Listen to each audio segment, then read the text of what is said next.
Hai semuanya, selamat datang di channel YouTube aku. Kali ini aku akan membahas secara singkat kandungan skincare yang harus dihindari saat kamu hamil. Sebelumnya, aku ingatkan dulu, selalu berkonsultasi dengan dokter kamu sebelum menggunakan produk skincare yang kamu tidak yakin. Video ini hanya menjadi dasar saja, kandungan apa saja yang perlu kamu hindari dan tidak disarankan saat masa kehamilan. Yang pertama adalah vitamin A dan turunannya, contohnya retin A, retinol, retinol palmitat, dan banyak lagi. Turunan vitamin A yang sering digunakan dalam krim dan serum anti-aging harus dihindari selama kehamilan karena dapat mempengaruhi perkembangan dan bahkan menyebabkan cacat lahir pada bayi. Yang kedua, kandungan salicylic acid. Banyak sekali skincare untuk mengatasi jerawat yang beredar di pasaran mengandung asam salisilat atau salicylic acid ini sebagai bahan aktifnya. Mengkonsumsi oral atau meminum tablet asam salisilat biasanya yang terkenal adalah aspirin tidak dianggap aman selama kehamilan karena dapat menyebabkan komplikasi medis tertentu. Meskipun belum ada bukti ilmiah dan penggunaan asam salisilat ini menurut American College of Obstetricians and Gynecologists, salicylic acid aman digunakan oleh ibu hamil. Penggunaan asam salisilat tidak mungkin mencapai rahim dan membahayakan bayi. Tapi saran aku, cara yang terbaik adalah menghindarinya dulu pada masa kehamilan. Yang ketiga adalah benzoyl peroxide. Walaupun kandungan ini juga masih diizinkan oleh American College of Obstetricians and Gynecologists, ketika benzoyl peroxide dioleskan secara topikal, hanya 5% yang diserap melalui kulit. Dan kemudian dimetabolisme sepenuhnya menjadi asam benzoat di dalam kulit dan diekspresikan tanpa perubahan dalam urin kita. Meskipun resiko penyerapan sistemik dan penggunaan topikal rendah, lebih baik hindari produk yang mengandung benzoyl peroxide selama kehamilan. Salicylic acid dan benzoyl peroxide sangat umum dalam mengatasi masalah jerawat. Lalu bagaimana dengan terapi obat resep? Apakah ada kandungan yang perlu dihindari saat kehamilan? Contohnya, yang pertama ada terapi hormonal. Beberapa obat yang memblokir hormon tertentu dapat digunakan untuk mengobati masalah jerawat. Penggunaan selama kehamilan tidak dianjurkan karena resiko cacat lahir. Yang kedua ada isotretinoin. Obat ini dalam bentuk vitamin A dapat menyebabkan cacat lahir yang parah pada janin termasuk cacat intelektual, kelainan jantung dan otak yang mengancam jiwa, dan kelainan bentuk fisik lainnya. Kemudian ada kandungan antibiotik tetracycline. Antibiotik ini dapat menyebabkan perubahan warna pada gigi janin jika dikonsumsi setelah bulan keempat kehamilan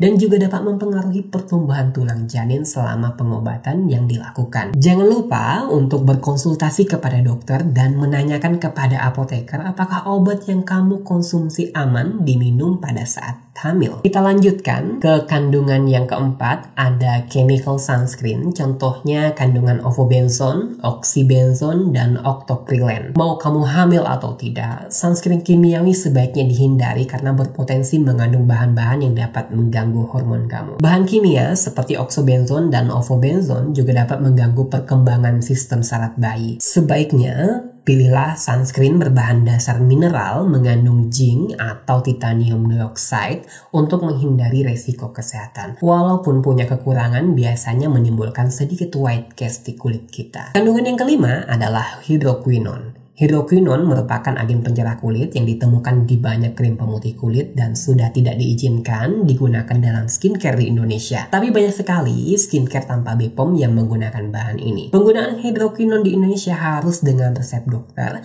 untuk diagnosis tertentu saja karena memiliki tingkat penyerapan yang tinggi dan berpotensi masuk ke aliran darah sehingga membahayakan bayi. Kandungan yang keenam adalah essential oil. Essential oil seringkali dianggap aman karena memang alami, namun essential oil ini sangat pekat dan mungkin berbahaya, terutama jika digunakan tanpa diencerkan. Konsultasikan kepada dokter kamu sebelum kamu menggunakan essential oil karena ada essential oil tertentu telah diketahui memicu kontraksi persalinan. Misalnya lavender oil, jasmine oil, peppermint oil, geranium, rose oil, dan banyak lagi. Walaupun essential oil ini menenangkan untuk kamu, dan minyak-minyak ini hanya digunakan pada saat induksi saja, bukan pada masa kehamilan. Kandungan yang keenam adalah paraben. Paraben adalah jenis bahan kimia sintetis yang digunakan untuk mengawetkan dan memperpanjang umur simpan produk skincare. Walaupun masih diizinkan digunakan dalam konsentrasi tertentu karena masih banyak perdebatan mengenai paraben ini. Ada sebuah studi menyebutkan bahwa paraben menimbulkan risiko kesehatan yang signifikan karena cepat menyerap ke dalam tubuh kamu dan tidak mudah rusak. Paraben ini dikenal sebagai pengganggu hormon. Kadar paraben yang tinggi yang ditemukan di tubuh ibu telah dikaitkan dengan kelahiran prematur, berat lahir rendah, dan masalah perkembangan lainnya. Walaupun perlu studi lain yang lebih menunjang, menghindari paraben saat masa kehamilan adalah hal yang tepat. Kandungan yang ketujuh adalah platelet. Ditemukan dalam perawatan rambut, cat kuku, dan wewangian sintetis. Kandungan ini sangat tidak aman selama kehamilan karena dapat mengganggu kadar hormon HCG atau Human Chorionic Gonadotropin ibu. Ketidakseimbangan hormon ini dapat mengganggu perkembangan janin dan menyebabkan kelainan alat kelamin pada bayi laki-laki. Jadi itu tadi beberapa kandungan dalam skincare yang perlu kamu hindari pada masa kehamilan. Dan jangan lupa untuk berkonsultasi kepada dokter kamu jika kamu ragu mengenai kandungan skincare yang akan kamu gunakan. Thank you for watching, sampai jumpa di video berikutnya.